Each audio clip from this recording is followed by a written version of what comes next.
Ah ah! Fred Savard avec vous pour un 38e épisode et un dernier de la saison 5. Vous vous attendiez pas à ça. J'ai dit ça parce qu'il y a plusieurs personnes qui m'ont écrit à la fin de l'épisode précédent sur la réflexion, Saint-Jean-Baptiste, Mathieu et toute la grande tablée, Éric, Mélika et compagnie. Et il y a quelques personnes, évidemment, qui ont réagi et qui m'ont écrit, qui m'ont dit « Ah, puis super bon épisode et bon été, on se retrouve à la saison 6. » Mais non, il en reste un pour la fête du Canada. Je pense que vous allez voir, c'est pas tout à fait thématique fête du Canada. En fait, c'est que j'avais réalisé une entrevue avec Pierre Madeleine, l'essayiste Pierre Madeleine, sur un essai vraiment original, en fait. Vous allez voir, je le dis dans l'entrevue, là, je découvre plein d'auteurs et un sujet, l'écofascisme, que je connaissais à peu près pas. J'avais vu le mot passer une ou deux fois.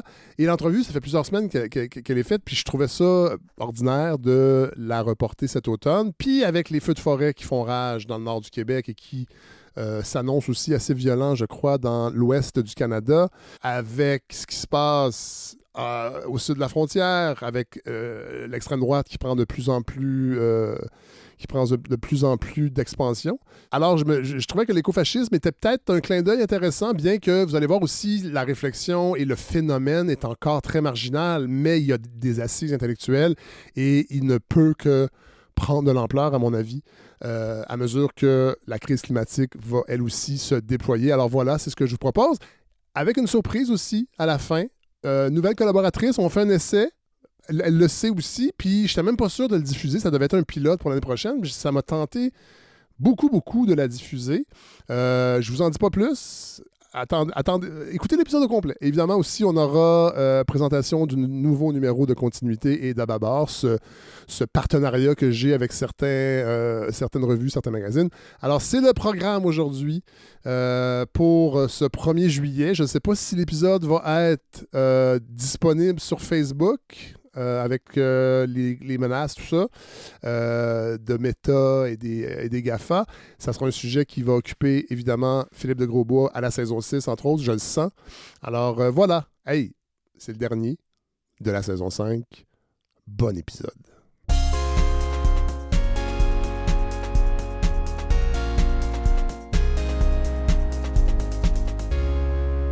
Alors, j'ai au bout du fil Monsieur Pierre Madeleine. Bonjour. Bonjour. Vous êtes essayiste, vous êtes traducteur, vous venez de publier un essai qui s'appelle La tentation écofasciste, écologie et extrême droite chez Éco-Société. C'est votre deuxième livre, je crois, qui est publié chez Éco-Société? Troisième. Troisième, parce que moi j'avais lu aussi Faut-il en finir avec la civilisation, qui est paru en 2021, si ma mémoire est bonne. En tout cas, moi, c'était le deuxième. Donc, vous en avez trois publiés là-bas. Essai fascinant sur un... J'avoue que j'ai été un peu désarçonné parce qu'il y a beaucoup d'idées là-dedans que j'avais jamais entendu parler. Point de départ de l'écriture de ce livre, le déclic s'est fait comment? En fait, je pense que c'est un petit peu au carrefour de plusieurs choses. D'une part, bon, alors moi, ça fait maintenant près de 15 ans que je m'intéresse à l'histoire des idées écologistes, à l'écologie politique, donc il y avait un intérêt de ce point de vue-là ancien. Ça commençait à faire pas mal d'années que je m'intéressais aussi de plus en plus à l'extrême droite, aux questions liées au racisme, à l'immigration, etc. Et puis, il y a quelques années de ça, il y a eu coup sur coup 2 attentats, un à Christchurch en Nouvelle-Zélande et un autre à El Paso au Texas, dont les terroristes ont revendiqué, on va dire, voilà, des idées qu'ils ont eux-mêmes qualifiées d'écofascistes. Et donc, en réalité, ça m'a interpellé, ça m'a intéressé parce que ça renvoyait finalement à 2 champs de réflexion et d'intérêt que j'avais depuis plusieurs années. Mais ces 2 champs d'intérêt-là sont pas très présents, je trouve, dans l'univers médiatique des livres, là, pas seulement les médias en général, mais et c'est drôle parce que ces attentats-là, évidemment, ça a eu une grande répercussion ici. On avait surtout l'impression que c'était des attentats, oui, d'extrême droite, mais xénophobes avant d'être éco-fascistes. En tout cas, d'avoir cette dimension-là écologique chez l'extrême droite. Alors, ces attentats, effectivement, étaient bel et bien des attentats xénophobes. Hein. Les personnes qui les ont perpétrés se revendiquaient l'une comme l'autre du suprémacisme blanc et de la théorie dite du grand remplacement qui a été popularisée en France, notamment par Renaud Camus. Il y a bien une dimension identitaire et suprémaciste blanc qui est présente chez ces terroristes, mais dans leur manifeste, que je cite en partie, en tout cas j'en cite quelques extraits dans mon livre, Ouais. il y avait bel et bien aussi une dimension écologiste qui était mise en avant. En tout cas, c'était comme ça que Ouais. eux concevaient leur acte et leur engagement terroriste comme indissociablement une défense de l'identité blanche et une défense des territoires dont ils Ouais. estimaient que cette identité était tributaire. Ouais. On peut peut-être justement définir d'abord, il y a plusieurs penseurs qui utilisent, en fait, qui définissent le fascisme pas nécessairement toujours de la même façon. Comment on pourrait le définir aujourd'hui, là, en 2023? Alors, est-ce que votre question porte sur comment on va définir le fascisme ou comment on va définir l'écofascisme? L'écofascisme, en Parce fait, que oui. Oui, c'est ça. ouais, c'est pas tout à fait la même chose. Ça, c'est un point sur lequel j'insiste Oui, dans l'introduction de mon livre. C'est-à-dire que il y a beaucoup de débats aujourd'hui en histoire, en sciences politiques, en philosophie politique pour savoir s'il est pertinent ou non de qualifier les forces politiques d'extrême droite contemporaine de ouais, fascistes. c'est ça. Alors, c'est des débats qui sont très intéressants. Je m'en fais un petit peu l'écho dans l'introduction de mon livre, mais je souligne assez vite que néanmoins, moi, le concept auquel je m'intéresse dans le livre, ce n'est pas le concept de fascisme à proprement parler, mais celui d'écofascisme. Or, ce concept d'écofascisme, il a acquis au cours du temps, au cours de l'histoire des idées écologistes, une consistance propre qui fait qu'il n'est pas réductible. C'est pas juste le fascisme plus l'écologie. Et donc, à partir de là, j'essaie effectivement d'en donner une définition. Avant d'en donner moi ma propre définition, en fait, ce que je fais dans le premier chapitre du livre, parce que ça me semblait important, c'est que j'explore les différents sens qui ont été donnés à ce terme dans l'histoire des idées. Ouais. Parce que ce terme a déjà une histoire relativement longue et il n'a pas toujours eu le même sens. Donc, le premier sens qui lui a été donné, entre guillemets, c'est celui qui a été utilisé par des essayistes, des idéologues, on va dire, défenseurs de la modernité Ouais. capitaliste et qui ont voulu discréditer les critiques écologistes du capitalisme industriel en prétendant qu'elles étaient intrinsèquement réactionnaires, Ouais. voire Ouais. fascisantes, et en suggérant que notamment le nazisme historique aurait été un mouvement proto-écologiste. Ouais. Donc ça a été un premier sens qu'on pourrait appeler Ouais. diffamatoire. On peut penser à Luc Ferry, vous parlez de lui, entre autres, dans votre livre, qui a écrit un essai en 92, qui a gagné même le prix Médicis, je crois, avec cet essai-là, Le Nouvel Ordre écologique, qui est dans cette mouvance-là. Alors, Luc Ferry est vraiment effectivement dans le monde francophone et notamment en France, hein, où c'est quand même une personne qui a été ministre de Oui. l'Éducation, qui a pignon sur rue dans les médias. C'est la figure par excellence. Effectivement, il y en a d'autres moins connus, moins médiatisés, mais c'est la figure par excellence de cet usage-là du terme d'écofascisme, cet usage diffamatoire Ouais.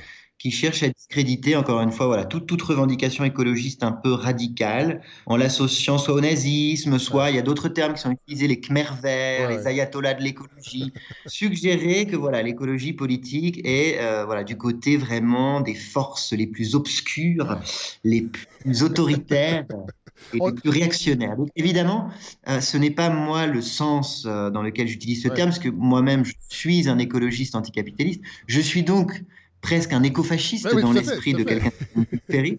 Ce n'est évidemment pas le sens que moi je donne à ce terme, mais je suis revenu quand Ouais. même Oui. au début de mon livre assez longuement là-dessus, parce que c'était important pour moi de bien montrer qu'il y avait eu cet usage du terme et que mon essai, évidemment, n'était pas un énième pamphlet Ouais, ouais. anti-écologiste. Il y a eu un autre sens aussi qui est apparu à partir de après la Deuxième Guerre mondiale, ce qu'on appelle aussi souvent les Trente Glorieuses, où il y a des gens qui se sont mis à s'inquiéter un peu du côté débridé du capitalisme. Oui, alors le deuxième sens du terme écofascisme, il va apparaître plutôt dans l'écologie politique française des années 1960-1970, notamment sous la plume de deux très grands penseurs, peut-être les deux plus grands penseurs de l'écologie politique française classique, qui étaient André Gorz et Bernard Charbonneau. Le terme d'écofascisme chez eux, pour le coup, ne va pas faire référence au fascisme historique. Il ne va pas non plus véritablement faire référence à une idéologie raciste ou identitaire. Il va plutôt essayer de désigner la forme que prend le capitalisme en crise dès lors qu'il essaie d'intégrer les contraintes écologiques à ces modes d'accumulation. Ouais. C'est-à-dire qu'en fait, Pour eux, l'écofascisme, c'est la gestion de la crise écologique par le capitalisme qui revêt tendanciellement des formes de plus en plus autoritaires, de plus en plus coercitives, de plus en plus gestionnaires. Et d'ailleurs, les mouvements écologistes de cette époque vont s'inquiéter aussi que les élites économiques s'accaparent l'écologisme et l'incorporent dans le système économique. Est-ce que je me trompe? Non, non, pas du tout. C'est vraiment une des grandes inquiétudes de la pensée écologiste des années 1970, notamment après la publication du rapport du Club de Rome Hmm. en 1973, où il y a effectivement l'inquiétude d'une écologie qui perdrait, disons, sa puissance subversive et libertaire et qui deviendrait une simple expertocratie. Hein, c'est le titre d'un texte classique d'André Gorz, très beau texte qui s'appelle l'écologie entre autolimitation et expertocratie. Et donc, effectivement, ça rejoint un petit peu les deux. Vous avez raison de poser la question, parce que les deux inquiétudes se rejoignent Ouais. finalement. C'est dans ce mouvement d'accaparement de l'écologie par les élites économiques et étatiques que, d'après ces penseurs, le risque Ouais. écofasciste se glisse. Et le dernier sens, c'est l'écofascisme comme naturalisme. Là, on se tourne plus vers les États-Unis, je crois. Oui, tout à fait. Là, c'est plus quelque chose qui renvoie au débat académique et militant qui ont eu lieu aux États-Unis dans les années 1970-1980. En fait, aux États-Unis va naître, éclore, s'épanouir une tradition de pensée. Une grande partie de ma formation intellectuelle en philosophie de l'écologie s'est faite dans cette tradition de pensée. Cette tradition de pensée, on appelle écocentrée, c'est-à-dire qu'elle va considérer qu'il faut accorder une valeur intrinsèque, une valeur en soi aux écosystèmes, à la Terre, Ouais. qu'il faut dépasser l'anthropocentrisme, c'est-à-dire toute philosophie qui considère l'être humain comme le centre ultime de l'univers auquel tout est dû, Ouais. et que ce dépassement de l'anthropocentrisme est indispensable à la sortie de la crise écologique, parce que c'est entre autres cet anthropocentrisme qui en est la matrice. Ouais. Et donc, ces pensées écocentrées se développent sous la plume d'Aldo Léopold, puis ensuite sous la plume d'auteurs, on va dire, plus universitaires dans les années 1960. Elle s'épanouit aussi dans la littérature des États-Unis, chez des auteurs très populaires Ouais. comme Edward Abbey, par exemple, comme le poète Gary Snyder.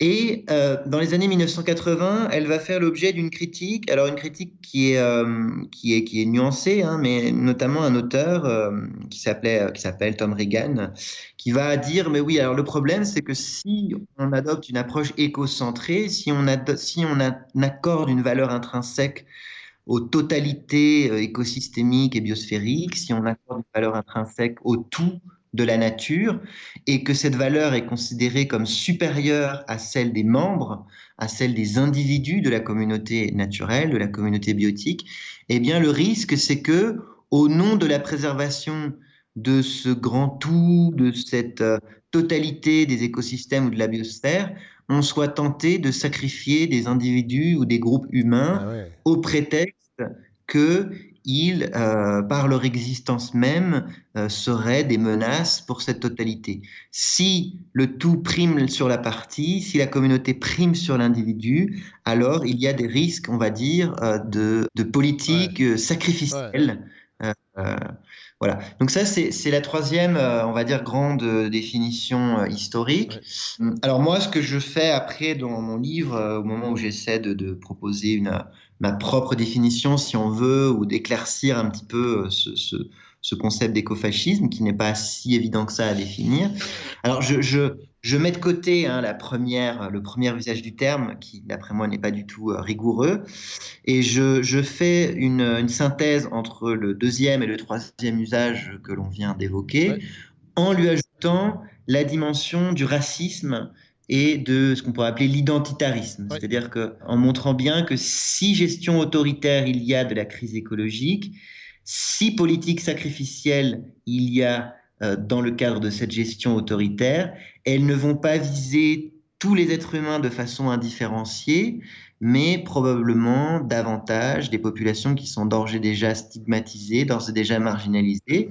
bien sûr des populations racisées et Voilà. plus encore des populations migrantes. On va reproduire, en fait, les schèmes qui existent actuellement.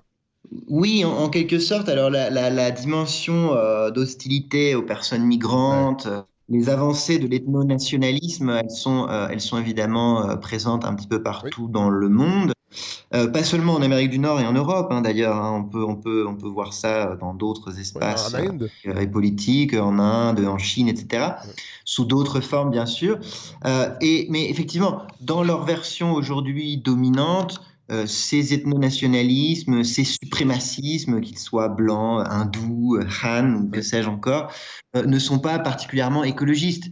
Les forces nationalistes et les forces identitaires aujourd'hui dans le monde sont encore très oui, largement soumises et complices des intérêts du capital fossile. oui. Mais on a effectivement dans des franges marginales, mais néanmoins existantes de l'extrême droite, eh bien, de plus en plus des gens qui cherchent à articuler les thématiques identitaires et les thématiques écologistes et qui cherchent à et qui suggèrent que voilà, la migration, les immigrations ne sont pas seulement une menace pour les identités culturelles ou nationales, mais qu'elles sont aussi des menaces pour les Ouais. territoires et pour la viabilité des territoires. Mais là, on va trop vite parce qu'avant, je veux faire un peu comme vous faites dans votre essai, Pierre Madeleine. Je veux qu'on fasse un pas arrière Oui, pour se tourner vers l'histoire. Parce que vous vous rappelez qu'effectivement, on a souvent, vous venez de le dire, entre autres avec Luc Ferry, qui a un peu amalgamé l'écologie des années 90, ou en tout cas la pensée écologique avec le fascisme. Ben, vous avez décidé d'aller voir aussi qu'est-ce qu'il y en était réellement dans les régimes, dans le régime nazi et dans le fascisme italien, entre autres, dans la France de Vichy, la portion écologique pour voir s'il y avait certaines assises. Puis vous rappelez aussi que dans la gauche des années 60 et 70, l'environnement, la protection de l'environnement n'était pas toujours à l'avant-plan de ces groupes de gauche et d'extrême gauche. non, non, non, bien sûr. Alors, alors, ça fait deux questions. Je vais commencer Oh, par la excusez, ouais, gauche. je sais, je suis un peu Euh, touffu, là, mais. non, mais il y a pas de problème. Vous savez, la gauche, l'éternel problème de la gauche, c'est que la gauche est toujours convaincue qu'elle est du côté qu'elle est du bon côté de Oui, oui, l'histoire, oui. qu'elle est du côté du bien.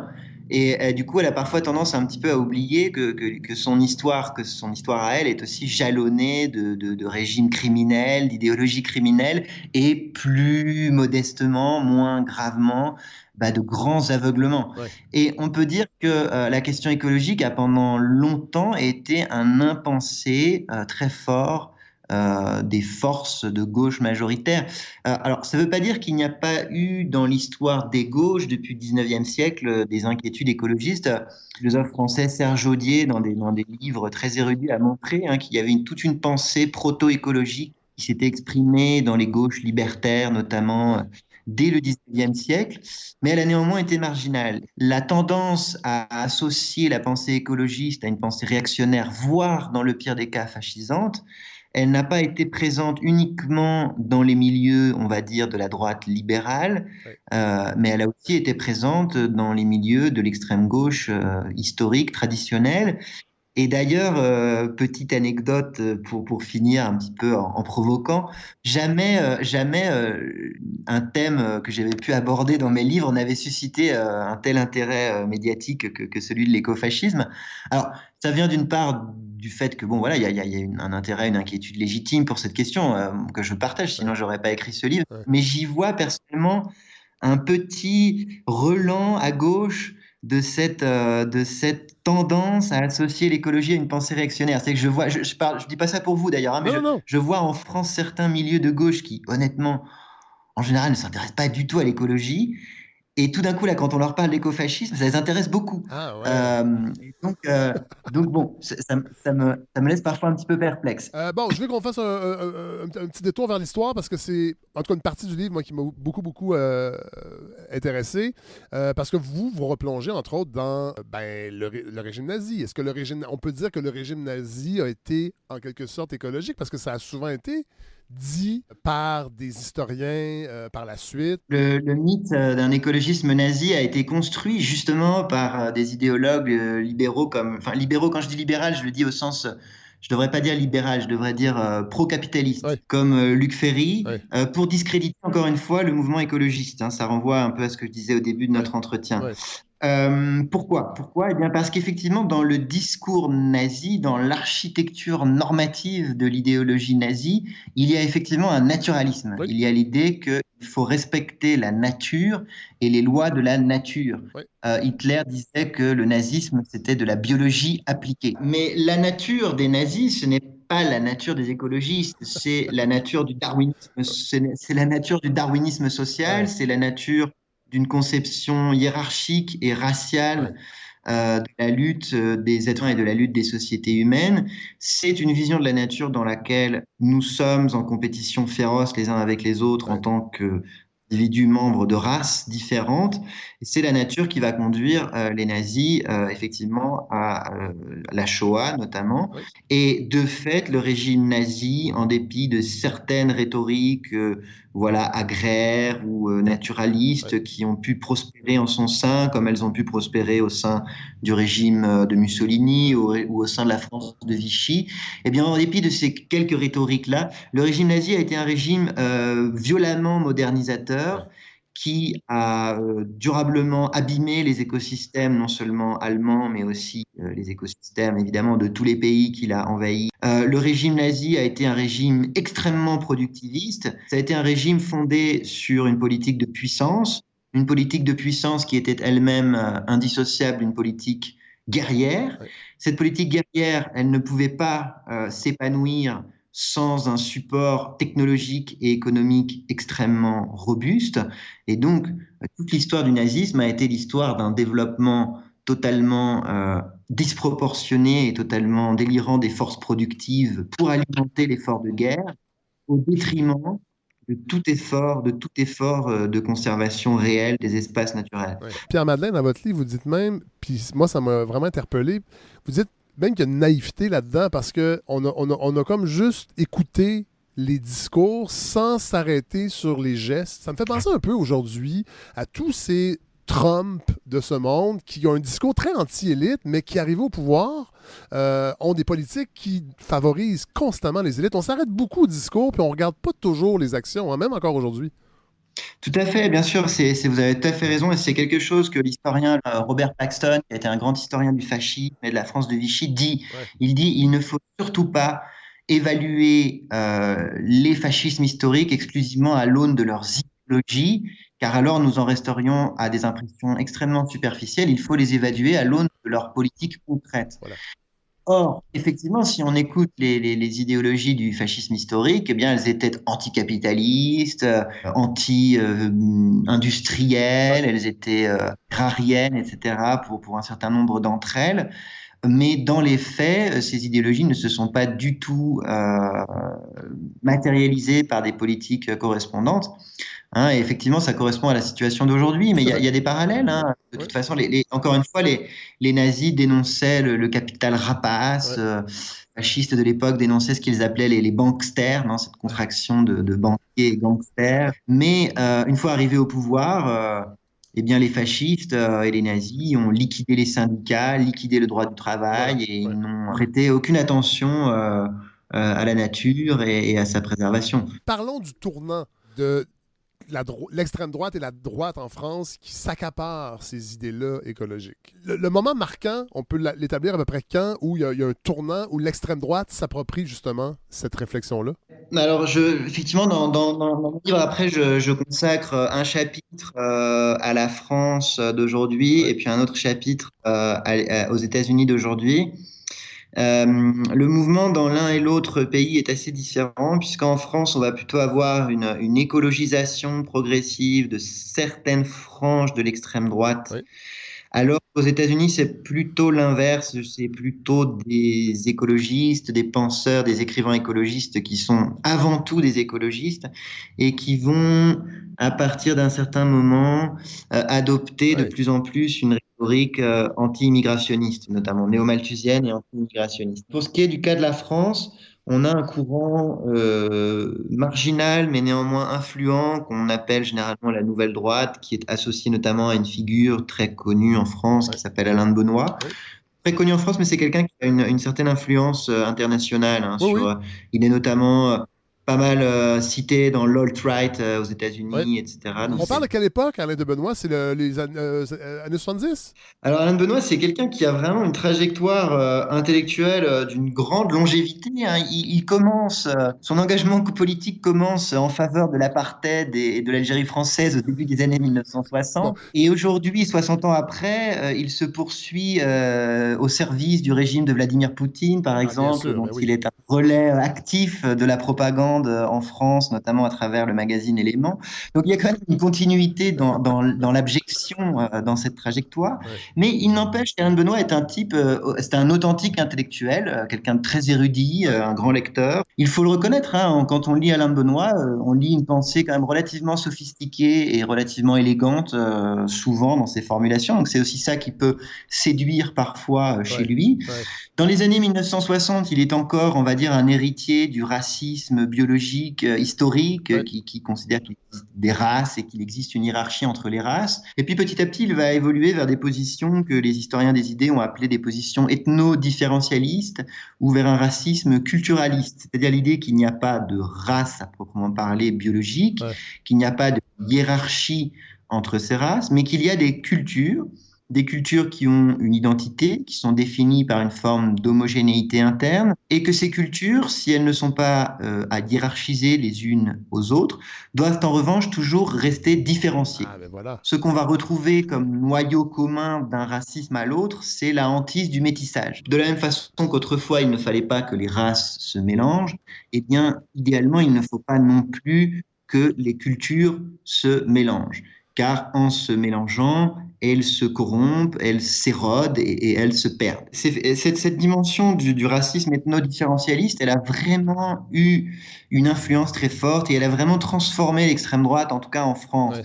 Hein, la stratégie de la nouvelle droite, c'est une stratégie qu'eux-mêmes ont appelée métapolitique, Ouais. c'est-à-dire que leur stratégie n'était pas directement de prendre pouvoir ou directement de s'engager en politique, mais d'essayer de travailler les idées à droite de façon à ce que elles infusent petit à petit dans les formations politiques, Ouais. elles infusent petit à petit dans les imaginaires politiques. Et de fait, l'extrême droite française aujourd'hui, dans son corps doctrinaire et dans ses expressions, n'est plus raciste au vieux sens du terme, elle est en revanche ethno-différentialiste. Et Ouais. on retrouve clairement là l'influence de la nouvelle droite, on la retrouve y compris dans certains discours de Marine Le Pen, je crois un discours qu'elle avait prononcé au Maroc en Ouais. disant quand elle était en France, à Beaucaire, elle était contente d'être en France, à Beaucaire, mais que quand elle était à Rabat, eh bien, elle voulait avoir l'impression d'être à Rabat. Ouais. Enfin, du coup, ce qui est assez étonnant, c'est que c'est un racisme qui est, pour reprendre les catégories à l'époque de Pierre-André Taguieff, c'est un racisme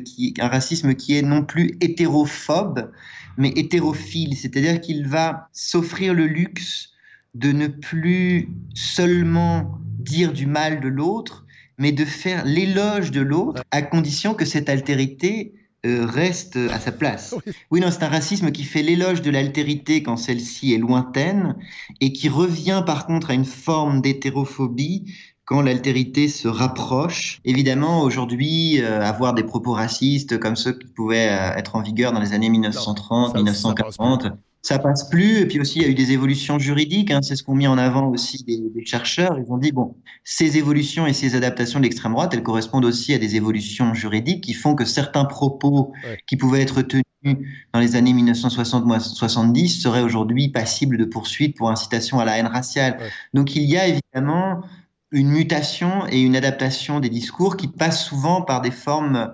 d'expression raciste euphémisées. Est-ce que la sensibilité environnementale, elle est sincère chez des partis d'extrême droite en France et en Europe, par exemple, où on est dans le marketing un peu? Parce que vous vous rappelez que le Front National, Rassemblement National, utilise des trucs comme le terroir, oui, mais le circuit court, acheter local, le localisme, c'est tous des concepts qui souvent étaient portés par des groupes écologistes. Est-ce que c'est seulement un marketing politique pour attirer une nouvelle clientèle ou il y a une sincérité réelle derrière ça? On a effectivement le cas quand même assez singulier d'un parti qui est aujourd'hui quand même un parti très puissant, qui est aux portes du pouvoir en France Ouais. et qui a adopté à certains moments, dans certains textes, dans certains documents, une rhétorique écologiste. Ouais, Euh, Par certains propos, effectivement, par certains leitmotifs comme le ouais, localisme, etc., etc.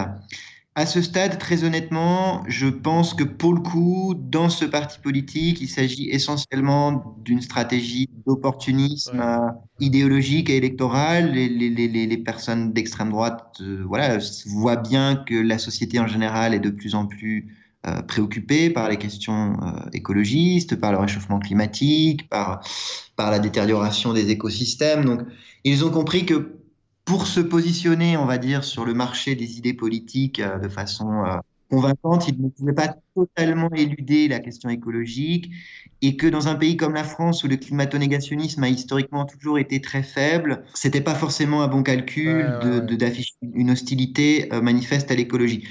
Donc oui, il y a un opportunisme et une forme de greenwashing nationaliste dans cette appropriation des thématiques écologistes.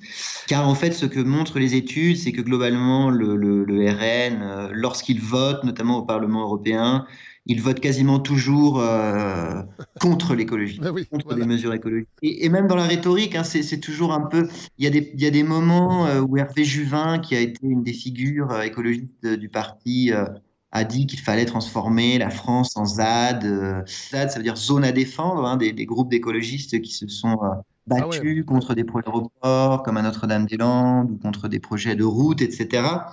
Et donc, il y a un usage un petit peu cynique et opportuniste chez Hergé Juvin de cette notion en disant il faut que la France entière devienne une ZAD, ce qui pour lui signifie devenir une zone identitaire à défendre. Ah Voilà, donc il y a cet usage un petit peu rigolo presque, j'ai envie de dire, du terme. Mais par ailleurs, par exemple, Marine Le Pen, à plusieurs reprises à l'Assemblée nationale, a dit qu'il ne fallait surtout pas que l'Assemblée nationale devienne une ZAD. Et là, par contre, la ZAD n'était plus du tout un référent sémantique positif, ça devenait la ah ouais, menace de ouais. l'ultra-gauche. On a parlé au début de l'entretien, Pierre Madeleine, de Renaud Camus. Parlons-en un peu ici parce que c'en est un aussi qui a effectué une certaine conversion vers l'écologie.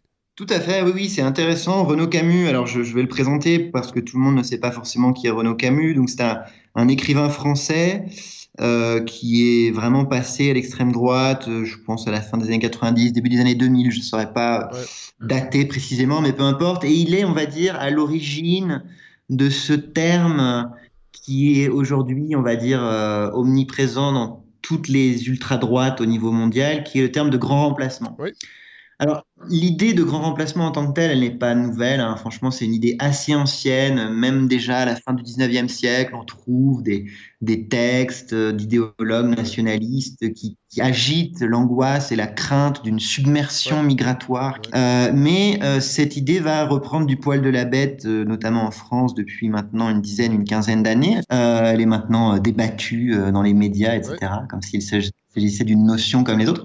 Alors c'est assez intéressant chez Renaud Camus, en fait, on voit que l'antisémitisme et l'islamophobie notamment se mêlent totalement l'une à l'autre parce que pour Renaud Camus, il y a un grand remplacement qui est utilisé, qui est mis en place par ce qu'il appelle les élites remplacistes, ce qu'il appelle les élites davocratiques. Alors Davos, c'est le lieu du Oui, forum international Grand mondial, Forum. oui. Donc, c'est un clin d'œil antisémite évident quand on sait que traditionnellement, les Juifs sont associés au pouvoir financier Ben oui, mondialisé. ben oui. Voilà, ces élites mondiales davocratiques, voilà, orchestrent le grand Ouais. remplacement des populations autochtones blanches par des populations arabes et noires. Ce qui est intéressant chez Renaud Camus, c'est que ce grand remplacement, eh bien, est aussi un écocide. Il y a des passages que je cite dans mon livre voilà, où il revient plus précisément là-dessus parce que pour lui, voilà, les populations migrantes, par leur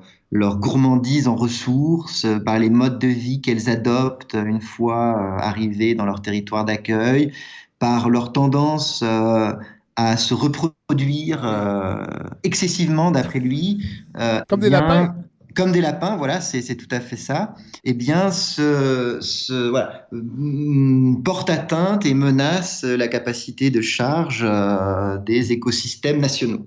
Là, on va faire un bond aux États-Unis parce que là aussi se développe un écofascisme qui est pas le même qu'en France. La généalogie que je trace Oui, dans ce chapitre sur les États-Unis, qui est une généalogie assez longue oui. du 19e siècle jusqu'à nos jours, en gros, on passe effectivement d'un colonialisme vert où les populations autochtones sont accusées soit de faire un mésusage Oui. de leur territoire et de leurs ressources, soit parce qu'elles ne les mettent pas suffisamment en valeur, soit au contraire parce qu'elles en font un usage excessif et destructeur. Pierre, j'ouvre une parenthèse parce Oui, que l'an dernier, le gouvernement du Québec a fait une promotion sur les médias sociaux pour saluer l'expertise québécoise dans le temps des sucres parce que c'est une ressource incroyable, le sucre d'érable, le sirop d'érable. Puis j'ai juste fait une petite mention pour dire qu'on aurait quand même pu souligner le savoir-faire autochtone des Premières Nations parce que c'est eux qui nous ont quand même montré les colons à faire le sirop d'érable. Si vous saviez le nombre de messages que j'ai reçus, et c'est dans cet esprit-là,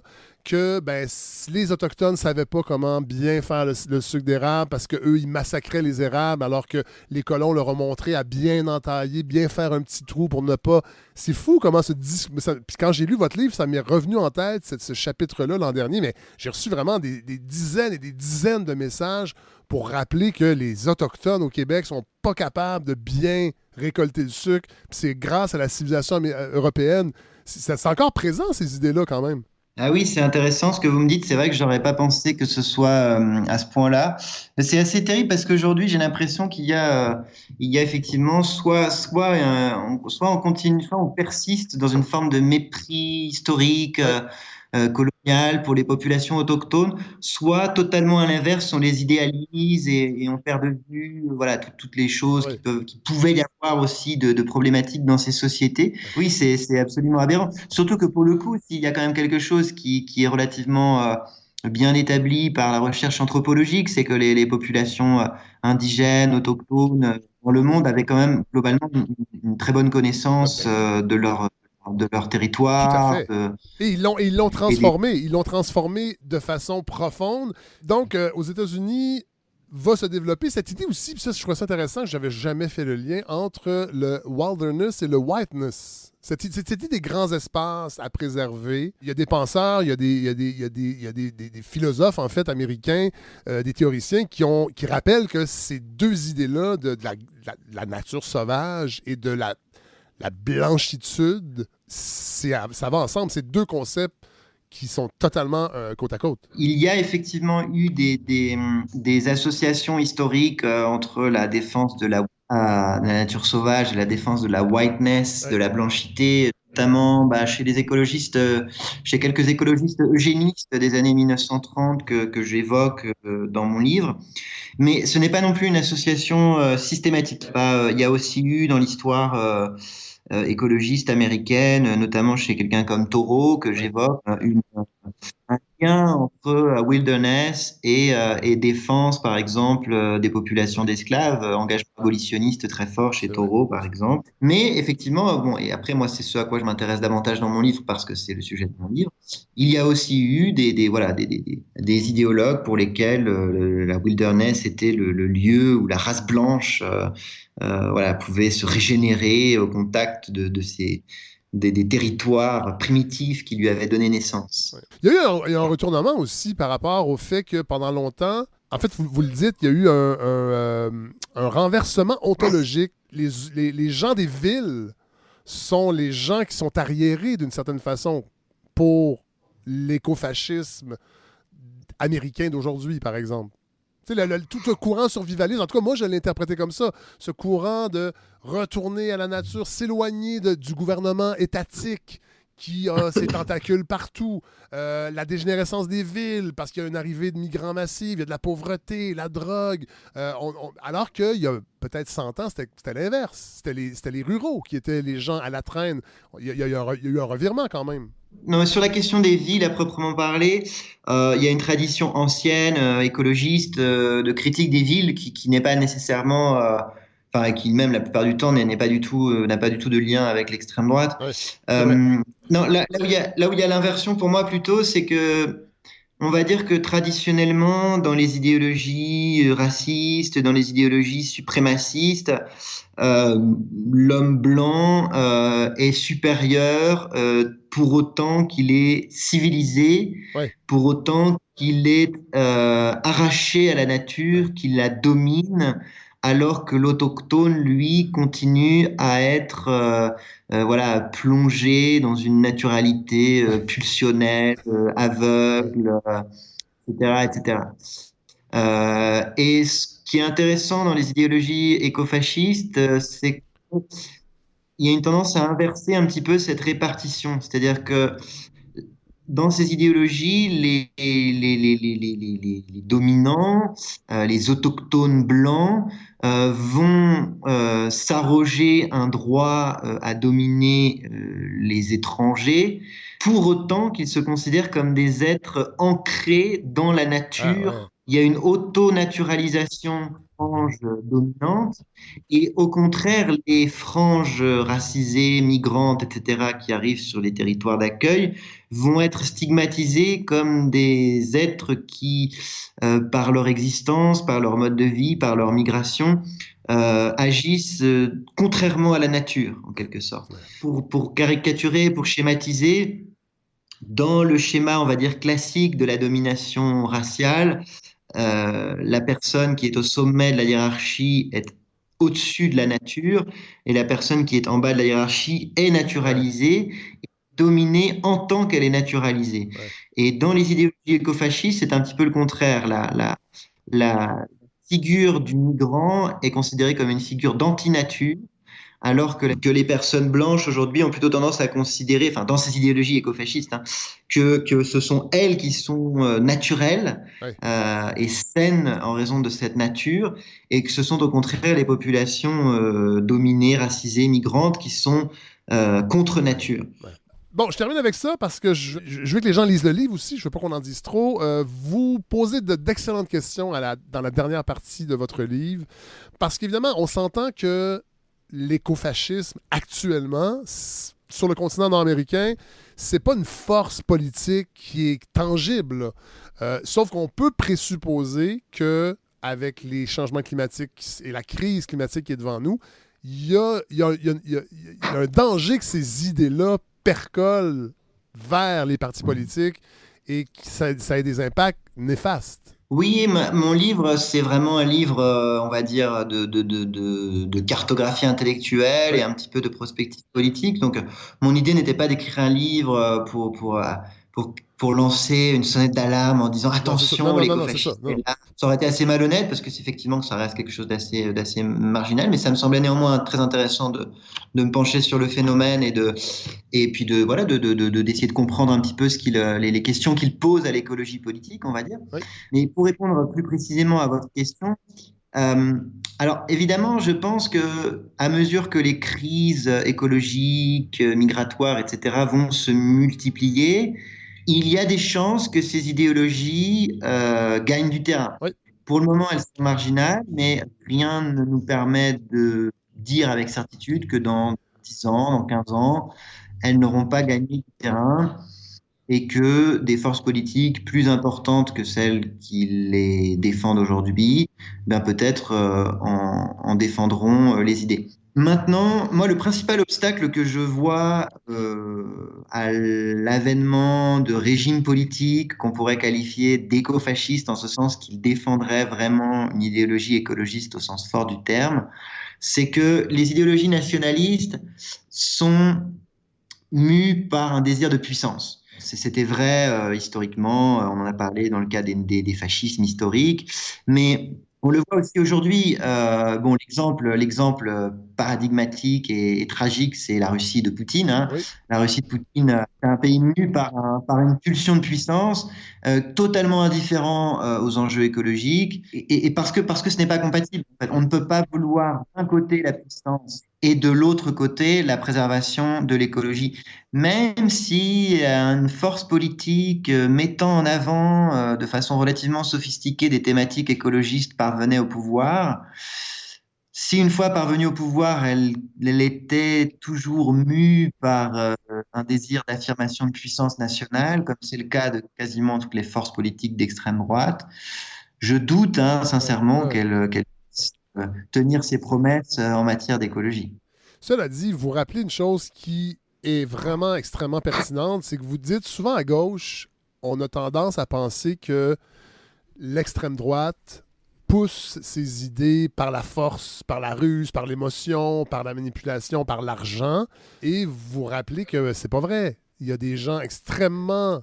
Il y a des gens érudits, il y a des gens qui. Il y a des penseurs de haut niveau parmi l'extrême droite. Puis il va falloir peut-être trouver une autre façon que de penser qu'on est du bon côté de la vertu pour combattre ces idées-là. Parce que vous dites à la fin, vous parlez de. Il y a 3 axes où c'est difficile de pas donner raison à certaines critiques qui viennent de l'extrême droite sur la démographie, sur la critique identitaire du capitalisme, sur l'immigration, puis qu'on ne peut pas juste être c'est bien les grands mouvements de population, puis d'être très internationaliste. Moi, je trouve que c'est un rappel qui est important parce qu'il va falloir composer avec ces idées-là, puis faut falloir aller plus loin que la vertu seulement. Oui, bien sûr, je pense que. Alors, c'est vrai que globalement, il y a beaucoup plus d'intellectuels de gauche Oui, que d'intellectuels d'extrême droite. Mais ça ne veut pas dire qu'il n'y a pas du tout d'intellectuels d'extrême droite ou de droite. Ils sont pas forcément majoritaires, mais ils oui, existent. ils sont là. Ils sont loin d'être toujours des idiots. En l'occurrence, il est vrai qu'Alain Benoît et certaines des personnes qui gravitent autour de lui, encore aujourd'hui, autour de la revue Éléments en France, Ouais. sont des gens qui sont très malins et qui sont très érudits, qui sont capables voilà, de D'ac- construire des arguments assez sophistiqués. Donc évidemment, on peut se contenter de les repousser à coup d'indignation morale, mais je suis pas sûr que ça marche. Je pense que la gauche a pas gagné à toujours jouer la carte de l'indignation morale, en fait. Je pense que ça énerve les gens aussi au bout d'un moment. Oui, Alors, l'idée n'est pas forcément de s'armer pour débattre avec ces gens-là eux-mêmes. À titre personnel, je ne souhaite pas débattre non. avec des idéologues d'extrême droite.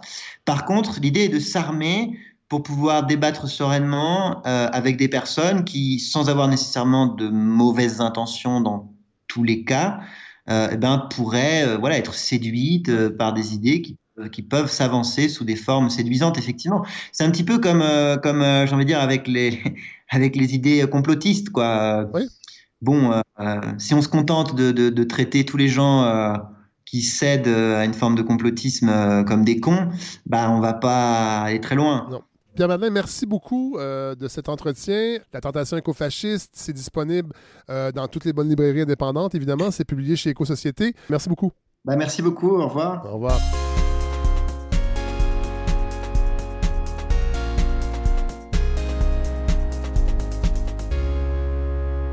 Alors, c'est le temps de vous présenter le nouveau numéro de continuité, le numéro 177. Caroline Fortin, bonjour. Oui, bonjour.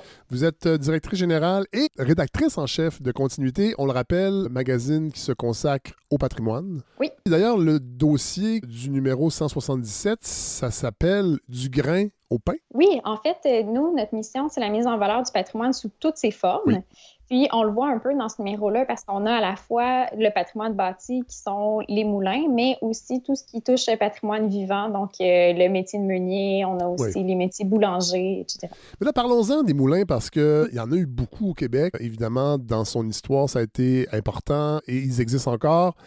Il y en a qui sont bien préservés, mais une partie du dossier sur la meunerie, sur les moulins, se consacre en fait à aborder cette problématique-là de la conservation des moulins. Oui, en fait, il y avait beaucoup de moulins ici au Québec. Puis nous, le dossier, c'est vraiment les moulins à farine. Donc, quand je parle de moulins, c'est vraiment moulins à farine. Oui.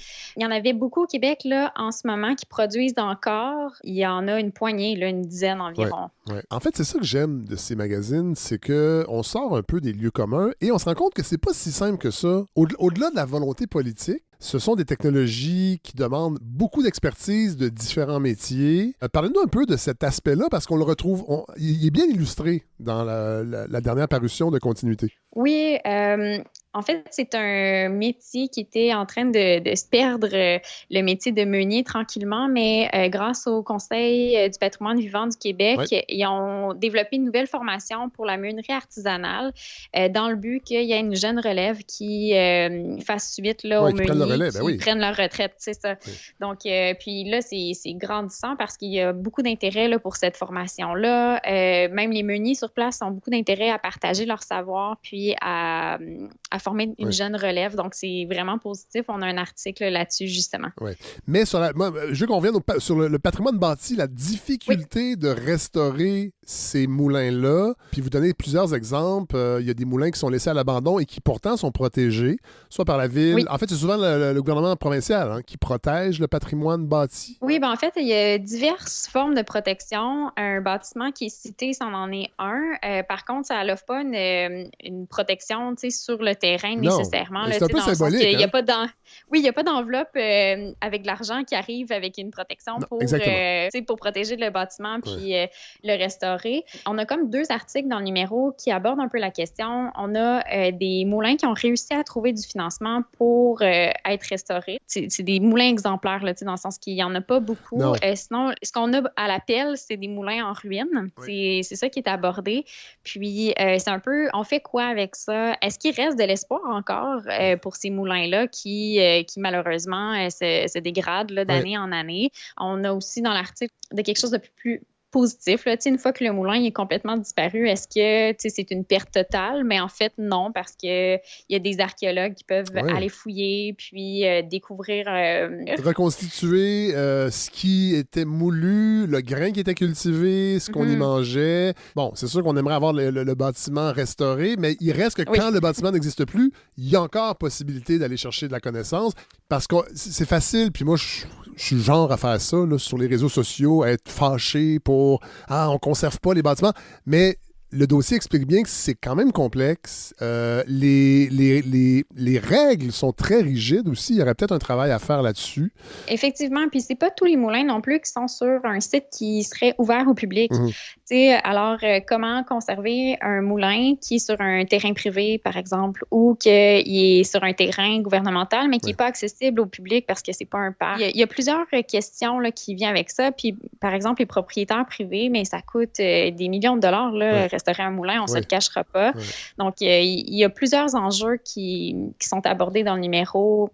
Sinon, un article sur la fontaine de Tourny à Québec. Article, au début, c'est ça. C'est le genre d'article, t'es comme, OK, j'ai pas pensé à ça. Comment on entretient une fontaine comme ça? Et finalement, on apprend plein de choses vraiment intéressantes qui fait en sorte que des fois, on est obligé un peu de contourner le côté très puriste qu'on voudrait accorder à la conservation, entre autres utiliser de la peinture anti-rouille pour automobile, pour conserver des monuments publics comme ça. Oui, absolument. Puis ce qui est le fun avec ce genre d'article-là, qui d'ailleurs est en collaboration avec le Centre de conservation du Québec, c'est que ça nous fait voir des choses que ça fait partie de notre paysage puis qu'on remarque plus tellement. Moi, la première, quand que je vais à Québec, là, je m'arrête jamais pour admirer la fontaine, mais quand on a travaillé sur cet article-là, à mon dernier passage à Québec, j'ai fait un petit détour, puis j'ai pris le temps de la regarder. Puis, tu sais, on a un nouveau regard par rapport à ça en voyant un peu le travail des restaurateurs.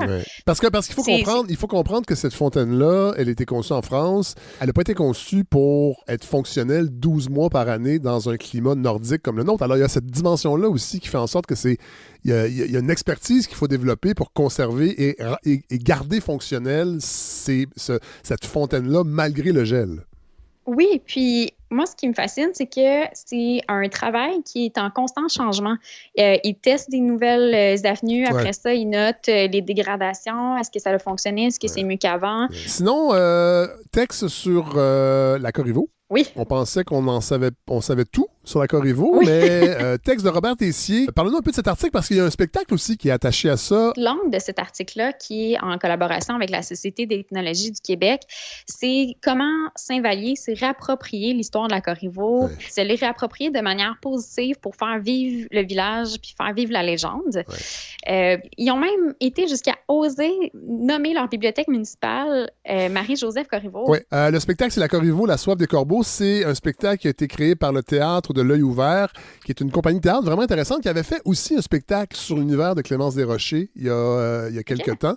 Donc, c'est ce spectacle-là qu'on peut voir sur cette histoire, ce personnage plus grand que nature de la Corriveau. Sinon, qu'est-ce qu'on retrouve d'intéressant en terminant dans ce nouveau numéro de continuité, Caroline Fortin? On peut voir un article de Pierre Laoud sur un film d'Alfred Hitchcock qui est venu au Québec. C'est vrai. Robert Lepage avait fait un film sur le tournage de ce film d'Alfred Hitchcock. Oui, je suis pas une très grande... C'est le confessionnel, si ma mémoire est bonne. Il n'était pas très sympathique en passant, Alfred Hitchcock. Oui. Au moment du tournage, il paraît, là, c'était pas un grand francophile. OK. Désolé. Oui, ben des là, parenthèses. On peut voir dans l'article qu'il a été très, très insulté par la censure québécoise. Oui, entre autres, ça n'a pas aidé, c'est ça. Donc, on trouve ce numéro dans toutes les librairies indépendantes et sur le site Internet www.magazinecontinuité.com. Caroline Fortin, merci. Bon été. Au revoir.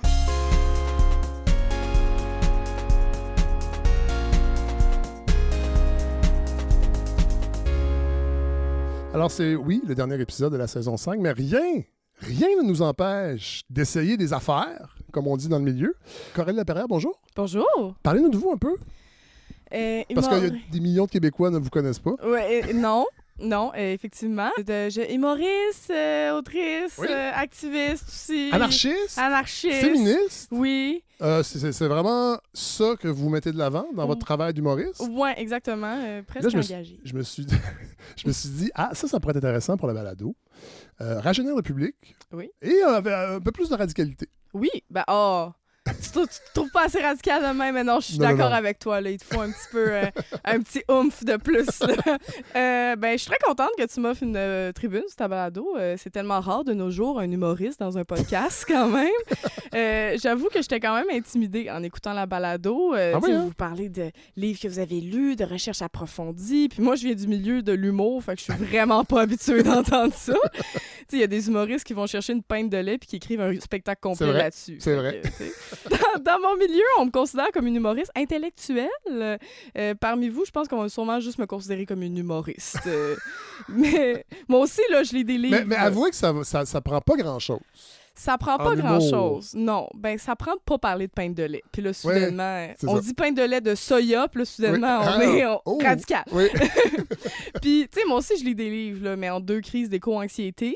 Je suis peut-être pas capable de réciter du Sartre, mais je suis en train d'apprendre à désanalyser l'eau sur YouTube. Wow! C'est fun, ça marche bien, une petite casserole, un petit peu Pour de... vrai? Ouais. Puis vous prenez votre eau salée où? Écoute, on va l'apprendre où c'est qu'elle va être à ce moment-là. Okay. On traversera le pont quand on sera rendu à l'inondation. Pour les gens qui me connaissent pas à la maison, enchanté, c'est beau chez vous. Fait que humoriste, autrice sur les réseaux sociaux, les gens me connaissent sous l'identifiant Anarcoco. Oui. Hein? Puis je suis connue pour mon humour un peu baveux. Fait que je pense qu'on va bien s'entendre là-dessus, Fred. Oui. Vous avez fait un beau lapsus. Oui. Votre amour baveux. Mon amour baveux. C'est intéressant. Pourquoi pas? Freud revient. Freud revient, c'est ça. Puisqu'on enregistre le podcast entre la Saint-Jean et le 1er juillet, je viens justement parler de ma vision de jeune féministe anarchiste sur les 2 fêtes de petits drapeaux en plastique cheap fabriqués en Chine. Ça tombe bien parce qu'on en a parlé au dernier épisode avec Mathieu Bellil. Oui. Que vous n'avez sûrement pas écouté encore. Mais c'est pas grave. Ça, bravo. On est dans le moment. Et peut-être que vous l'avez écouté finalement, puis tout ça est une mise en scène. Tout ça est une mise en scène. Non, mais c'est que depuis un moment, la Saint-Jean me donne pas particulièrement envie de crier « Vive le Québec libre !» ben saoul avec un maquillage de fleurs de lys dans le front. Ça me tente plus tant. Ça n'a pas toujours été comme ça. Hein? Avant, j'étais vraiment fan de m'époumoner en chantant du Paul Piché au bord du feu. La première fois que j'ai eu un éveil politique, moi, c'était par rapport à la question de l'indépendance. Quand j'étais jeune, adolescente, je tripais plus sur Pierre Falardeau que Justin Bieber. Wow. Je pense que ma mère aurait préféré que je la gosse pour des billets de concert plutôt que des paquets de clopes. Mais j'ai commencé à militer dans le milieu indépendantiste, moi, à l'âge de 15 ans. Puis bon, par militer, j'entends faire des manifs de 50 personnes pour le français, puis boire de la bière à la Société Saint-Jean-Baptiste avec des vieux felkistes, là, on s'entend. Puis dans ce temps-là, j'étais vraiment convaincue que le combat national, c'était le combat le plus important du monde, là. J'étais tellement convaincue, j'étais presque péquiste. Mais plus je m'impliquais politiquement, plus je lisais, plus je réalisais que les combats qui me tenaient à cœur, c'était plus la justice sociale puis la justice climatique, puis c'était loin d'être une priorité dans le mouvement souverainiste. Non, c'est comme aussi peu une priorité... à votre époque. Je pense que... Oui, mais avant... Ouais. Back in the days? Oui, pas back in the days. Ben là, je parle de genre... Je vais pas trahir votre âge parce que c'est très malpoli de demander... Non, mais on parle de genre post-défaite du Bloc québécois.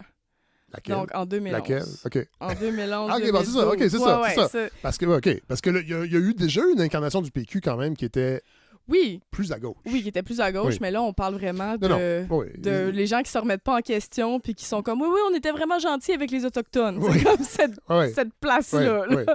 Puis, tu sais, dans ce temps-là, il y avait eu la Charte des valeurs du PQ en 2013. Il y avait Bernard Landry en 2014 qui avait signé une lettre comme quoi le Québec devrait tirer profit du pétrole. C'est vrai. Hein? Parce que quel beau projet de société. Pareil, détruire la planète en français. Mais ma coupure avec le milieu indépendantiste s'est officialisée quand, dans un discours, dans un événement, parce qu'ils aiment ça, les discours, les souverainistes. Oui. Là, il y en a tout le temps, des discours, puis c'est moi qui le faisais. Puis je disais que je souhaitais que la foule soit plus diversifiée, avec des personnes de toutes les origines, avec des femmes voilées. Puis il y a quelqu'un qui a crié dans la foule, « Non, ça, on n'en veut pas. » Ça, c'était où, ça? C'était... Mettons, région administrative. C'était au parc Émilie-Gamelin, dans un événement où il y avait, 50 personnes puis des vieux filles. Heureusement, aujourd'hui, le parc Émilie-Gamelin s'est gentrifié, alors ces gens sont ailleurs. Beaucoup plus que fréquentables, quand même. Non, mais quand j'ai entendu ça, j'ai fait comme, OK, ciao, bye, j'ai pas envie de me tenir avec des racistes. Aller voir ma famille une fois par année à Québec, c'est assez. Puis, depuis, mon sentiment national, il varie autant que la qualité de l'air à Montréal cet été. Tu sais, il y a une partie de moi qui trouve que le combat souverainiste est niaiseux, une autre qui le trouve encore inspirant. L'indépendance, c'est putain un rêve pour moi, mais c'est pas un cauchemar. Comme dans cette période des 1001 crises, je pense à la fois que le nationalisme est un cancer, mais qui est aussi un remède. Je suis vraiment ambivalente. Déjà, je trouve que le concept de sentiment national, c'est devenu une drôle de bibite à l'ère des réseaux sociaux. Tu sais, j'ai pas l'impression que le sentiment d'appartenance à la nation vient autant nous chercher qu'avant Internet. Tu sais, avant, les Québécois nationalistes, on se rejoignait sur la culture, l'histoire, la langue commune. Puis aujourd'hui, à cause de l'ultra-chambre d'écho des réseaux sociaux, ben je me sens beaucoup plus proche d'une milléniale végétarienne anticapitaliste des États-Unis que d'un Québécois conspirationniste qui chante du Éric Lapointe dans son F-150. Mais avec les réseaux sociaux, maintenant, on dirait que c'est vraiment plus comme ça qu'on fait notre connexion, puis avec des valeurs qui sont parfois plus radicales. Que je suis pas toujours facile contre, d'être radical mais c'est facile, sociaux. exact, d'être radical. Puis je trouve ça difficile de ressentir un sentiment d'appartenance à sa culture aussi quand on a de moins en moins accès à sa culture. Tu sais, j'aimerais ça voir des films québécois, mais où? Ça? Éléphant. Ouais. Pas Vidéotron. C'est ça, illico. Ouais, ils vont tous le garder pour eux autres. Puis, tu sais, j'aimerais ça fouiller des fois, mais ça me donne pas tant envie de découvrir des films québécois quand les derniers que j'ai vus parlaient soit d'un homme qui a envie de baiser, soit d'une chicane de famille parce que l'adolescent a envie de baiser. Comme, sérieux, on parle tellement de sexe dans les films québécois, on dirait que la Sodec est financée par Eros et compagnie, là. c'est rendu là. Mais j'ai surtout plus aucun sentiment d'appartenance aux militants nationalistes, là, vraiment. C'est souvent un boys club qui veut protéger la patrie comme un chum possessif qui tient sa blonde bien fort par la hanche quand elle se fait regarder dans un bar. Tu sais, je sais pas, peut-être ça n'a pas aidé non plus que je lise sur le fait que Louis-Joseph Papineau ait appuyé un projet de loi pour interdire le droit de vote des femmes. Ça, d'ailleurs, vous m'avez appris quelque chose lors de l'enregistrement d'un podcast qui sera diffusé... Sous peu. Qui s'appelle Farouche. Farouche. Toute cette histoire de droit de vote... Ouais. Je peux-te faire une parenthèse? Ben oui, vas-y. Rappelez-nous un peu... Ben, en fait, oui, Parce qu'on pense toujours en 1940. Ouais. Mais la première... En fait, la première... Les femmes avaient le droit de vote avec l'acte constitutionnel britannique, dans le fond, de 1791. On avait le droit de vote. Les Anglais sont pas si pires. Ça, sont pas si pires. Puis il a été retiré, en fait, par Louis-Hippolyte Lafontaine. Puis Papineau appuyait, dans le fond, ce genre de projet de loi. Puis ça a été porté par les Patriotes, puisque les femmes votaient contre le Parti patriote. Ah oui. Bon. Mais il y avait aussi des femmes... Ça égratigne un peu. Oui, c'est ça. Puis il y avait des femmes qui militaient dans le Parti patriote, puis qui militaient aussi pour... il y avait le journal La Minerve, qui était le journal des Patriotes. Puis il y avait justement des Canadiennes françaises qui disaient qu'on devrait considérer l'égalité des sexes comme étant le pilier de la nation canadienne-française. Et ça a été quand même écarté, ça. Fait que ces militantes féministes-là existaient.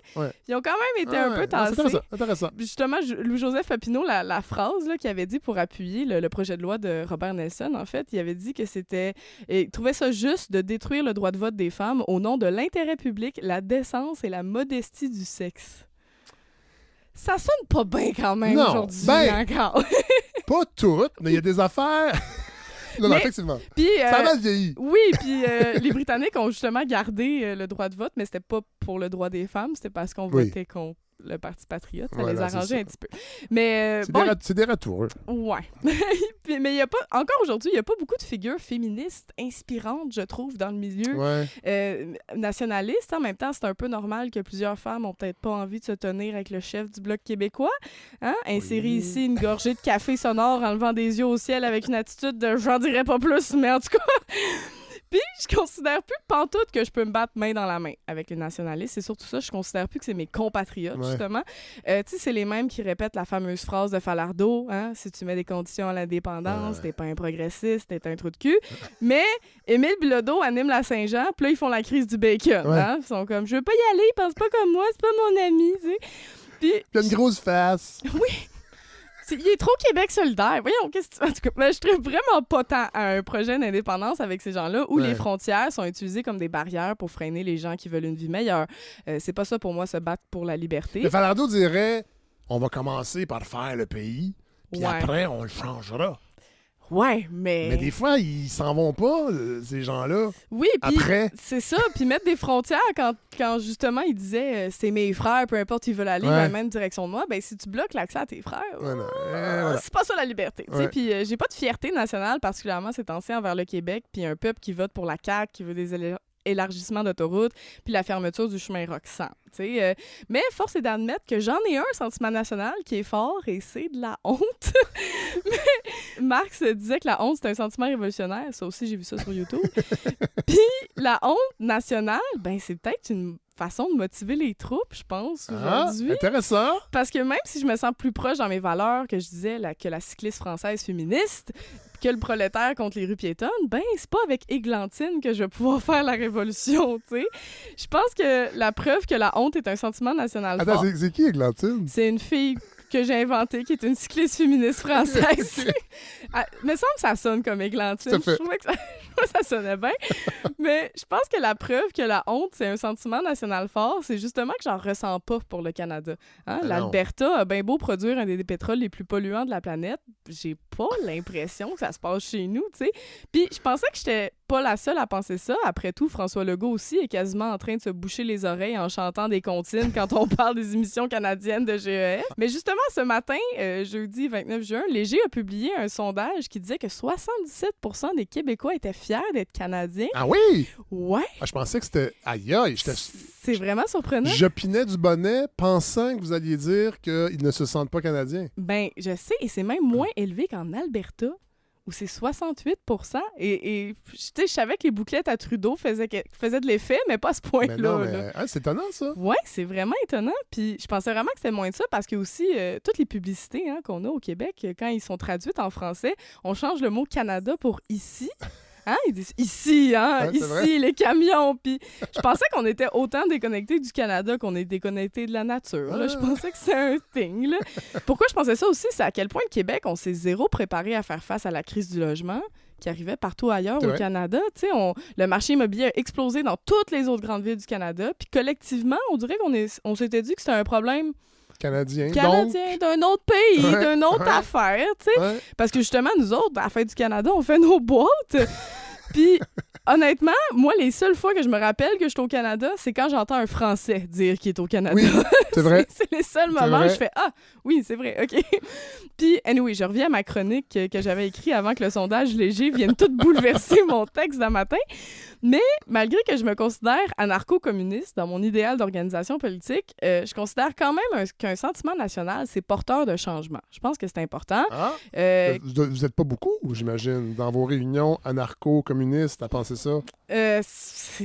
Ça dépend, mais moi, je pense que c'est quand même quelque chose qui peut venir comme porter le changement. Parce que amener la raison, c'est plate de dire « faut faire ça » parce qu'il faut faire ça. Je sais pas, je trouve que c'est pas très porteur. Puis ça prend un peu plus. Ouais, c'est ça. Ça prend un petit peu de mordant, tu sais. Puis moi, je vois pas que l'indépendance, c'est pas une fin pour moi. C'est une étape cruciale vers une décentralisation des pouvoirs beaucoup plus importante, vers un municipalisme libertaire, par exemple. Fait que t'auras remarqué que j'ai pas la même opinion que Mathieu Bock-Côté sur l'indépendance. Non, on n'a pas le même projet. Mais moi, je pense juste pas qu'on peut continuer à chanter genre du pays, mettre un fleur d'Élysée sur un passeport, puis se gonfler le torse, puis, tu sais, caler ça là. Je pense qu'il faut être un Sans peu... que rien change. Oui, c'est ça. Il va falloir qu'il y ait des projets collectifs plus importants. Tu sais, je pense qu'il faut être un peu gêné de tous les ponts qui restent à construire. Puis non, je parle pas du troisième lien. Je pense qu'il faut des projets collectifs qui incluent tous les habitants du territoire, les différentes nations autochtones. Puis des projets collectifs, ben c'est plus facile quand on peut nommer la collectivité. Puis la collectivité... c'est le Québec. Dans le documentaire de 2040 disponible sur ici.tv, parce qu'il faudrait surtout pas que la télévision d'État nous rappelle on est dans quel État. On est dans ici. Dans le documentaire de 2040, on parle de solutions contre la crise climatique. Puis une des solutions, c'est un tableau de bord qui est placé dans les écoles pour montrer l'impact environnemental de la communauté. Ouais. Et c'est démontré que quand des communautés ont accès à ces données-là, ben on se sent comme mal, puis ont tendance à diminuer leur empreinte. On fait des affaires pour que ça change. Exactement. Puis, dans le documentaire, on parle de l'idée d'utiliser les tableaux comme ça pour créer une saine compétition entre les pays pour voir qui est capable de réduire le plus vite son empreinte carbone. Puis, je sais pas, je trouve ça comme beau. Je trouve qu'il y a de quoi de rassembleur d'avoir honte puis avoir envie de battre les autres pays pacifiquement. Fait que pour ça que je pense que le Québec, c'est comme une bonne chose d'avoir un peu honte, mais de vouloir être fier de remonter. Je pense que la honte nationale, là, c'est quand même quelque chose c'est mon sentiment le plus fort par rapport au Québec, là, malheureusement. Puis je pense qu'il provient quand même d'une place d'amour. Puis l'amour, ben c'est peut-être la seule affaire qui nous reste. Parce que, je disais tantôt, l'amour baveux. Oui! Ben, c'est ça, parce que les arguments rationnels, c'est bien beau, mais ça soulève pas les foules. Puis, sinon, on a le monde d'aujourd'hui si on soulève pas les foules. Puis sinon, si on fait rien, ben il va falloir tout le monde apprendre ensemble à désanalyser l'eau sur YouTube. Puis je nous souhaite pas ça. Merci, Coralie Laperrière. Là, allez écouter la chronique de Mathieu Bellil de la semaine dernière. Oui. Parce qu'il a fait quasiment la même chose, mais beaucoup moins drôle. Bravo. La glace est brisée. Et c'était une glace canadienne. Chez nous. De chez nous, ici.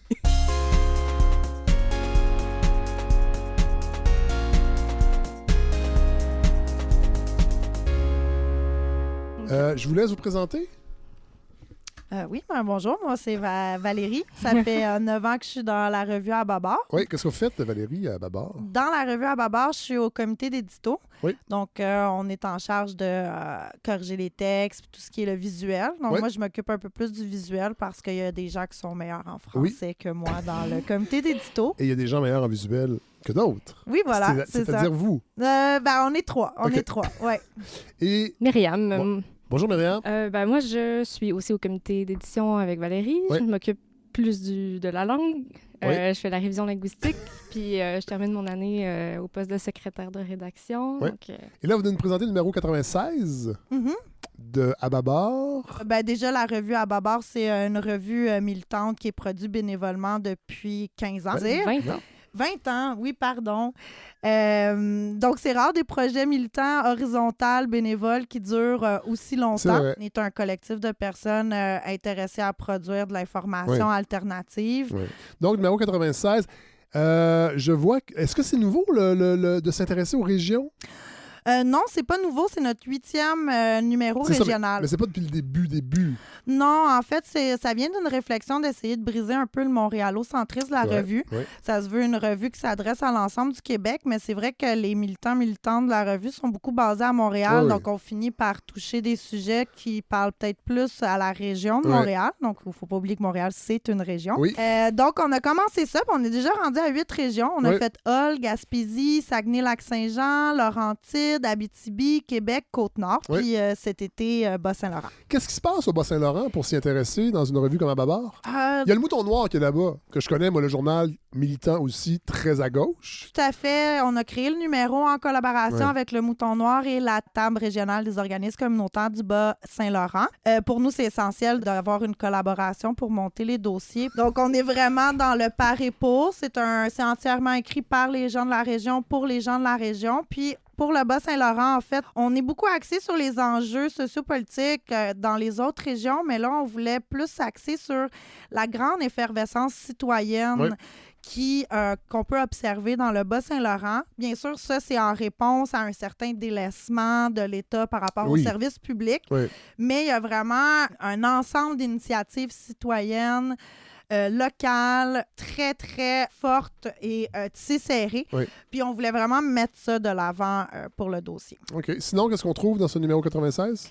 Bien, vu qu'on voulait axer sur l'effervescence citoyenne, c'est sûr que l'ensemble du dossier est traversé par ces idées-là. Oui. Mais on a quand même 2 articles là, qui sont vraiment spécifiques là-dessus, sur l'exemple du village de Saint-Valérien comme un espace vraiment où est-ce que le politique et le social, finalement, ne sont plus en opposition, mais fonctionnent beaucoup ensemble.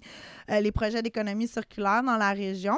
On voulait aussi porter un regard sur l'histoire du développement socio-économique, les opérations d'unité. Donc, il y a un article là-dessus. C'est vraiment un article qui montre que cette histoire d'initiative citoyenne locale date de très longtemps dans le Bas-Saint-Laurent. On voulait aussi montrer toute l'effervescence de la scène culturelle locale, notamment avec les arts oratoires, qu'on appelle le slam. Puis aussi toute la contribution de la communauté queer, qui a beaucoup contribué à la scène culturelle, mais aussi à faire changer les pratiques des institutions dans le Bas-Saint-Laurent. Puis, bien, naturellement, il y a des enjeux sociopolitiques.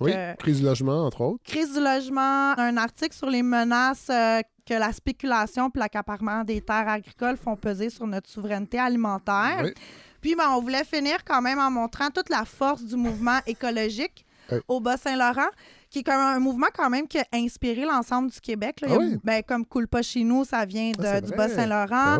Toutes les mobilisations autour du port Kakuna. Il y a eu des combats contre les méga-porcheries, le bétonnage de plusieurs rivières. Puis là, en ce moment, il y a une lutte qui commence contre un projet d'autoroute.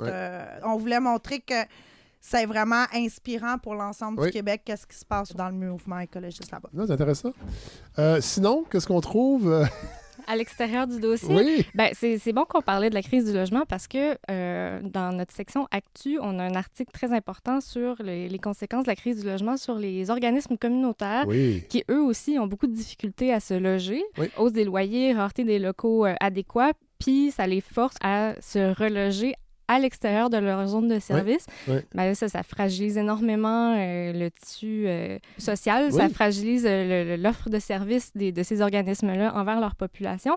Mais là, sur un autre sujet, dans notre section actualité, on a un long reportage de Philippe de Grosbois format reportage, parce que c'est un texte de 4 pages, un long texte sur les questions d'archivage, leur importance autant d'un point de vue sociologique, parce qu'il nous propose une analyse sociologique du truc, que d'un point de vue militant, comment c'est difficile d'avoir accès à la culture cinématographique puis audiovisuelle, parce qu'il y a toujours de plus en plus de barrières à l'accès, autant sur Internet que sur les chaînes de télévision plus traditionnelles. Il milite pour que ce soit qu'il y ait une prise de conscience individuelle, de ne pas attendre que des organisations gouvernementales ou même privées s'occupent de l'archivage, mais que chaque citoyen, dans le fond, pourrait en faire une part. Vraiment un dossier, texte intéressant. Il y a un mini-dossier sur le transport collectif aussi. Un mini-dossier qui se penche sur le financement du transport collectif, les enjeux vraiment plus politiques et sociaux liés à la prestation de services de transport. Ça s'intéresse à ce qui s'est passé avec le REM, la saga du REM, comment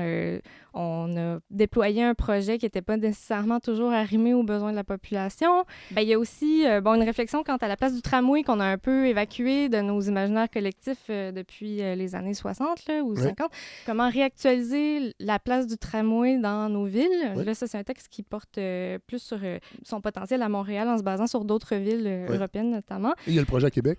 Avec le projet à Québec, évidemment. Donc, il y en a eu un pendant longtemps à Montréal qui devait relier le centre-ville à Parc Extension par la rue Parc. Je ne sais pas où ça en est, là, mais je me rappelle qu'on avait les mêmes objections qu'on entend à Québec. C'est pas beau. En fait, c'est un ancien moyen de transport collectif, alors que c'est pas vrai. Non, c'est pas vrai. Ça fonctionne très bien dans de nombreuses villes. C'est sûr qu'on aime souvent l'hiver comme frein au tramway, mais il y en a je déjà crois aussi. Que c'est plus... exactement. Donc, voilà. On n'était pas des caves avant? Je pense que c'est un dossier qui fait vraiment appel à... qui nous invite à user de plus de créativité dans notre rapport à la mobilité. Puis qui nous invite aussi à rester critique là, devant les projets. Ça a l'air, ça a toujours l'air d'être très intimidant avec l'ingénierie poussée, des projets financés à plusieurs millions de dollars, mais on a aussi une voix, puis on a aussi, évidemment, on a des besoins. C'est ce qu'on disait quand on a réfléchi ce mini-dossier-là en grand collectif. On se disait la mobilité, c'est un enjeu foncièrement politique.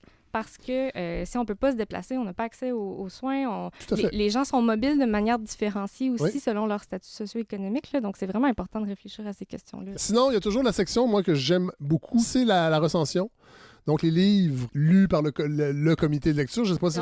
je sais que Les Déchirures, entre autres, essais sur le Québec contemporain d'Alex Gagnon, que j'ai reçu aussi, que j'ai lu et que je vais peut-être inviter éventuellement. Sinon, il y a Le privilège de dénoncer de Caroline Souffrant, qui est recensé par Ève-Marie Lacasse, La fin du néolibéralisme, ça tombe bien. Claude Vaillancourt. C'était difficile, ça a dû être difficile de critiquer le livre. Probablement. En plus, Thierry Beauchamp qui signe la recension, c'est un de ses collègues. Donc, ils vont régler ça autour d'une bière. Il est venu à parler du livre. Mais non, mais si c'est difficile à critiquer, c'est parce que c'est si bon. C'est pas parce que c'est pas parce qu'on est gêné. Non, l'auteur Claude Vaillancourt, c'est vraiment quelqu'un de humble qui serait tout à fait capable de prendre les critiques s'il y en avait. Je pense que oui. On trouve le numéro dans toutes les librairies indépendantes. Sur notre site web, il y a un onglet Nous joindre. Et on peut acheter les anciens numéros, j'imagine? Les anciens numéros, habituellement, les librairies en gardent peut-être de 2 à 3 anciens. Ouais. Donc, oui, c'est une denrée rare à Babar. Il faut se dépêcher à aller en kiosque ou à s'abonner pour être sûr d'avoir l'ensemble des numéros. Eh bien, merci de nous en parler. Merci beaucoup. Merci. Au revoir.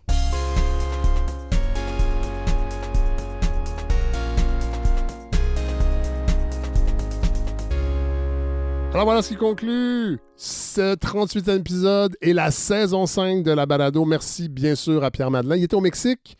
La connexion était parfois incertaine. Il était main libre en plus. Ça c'est bien mauvais.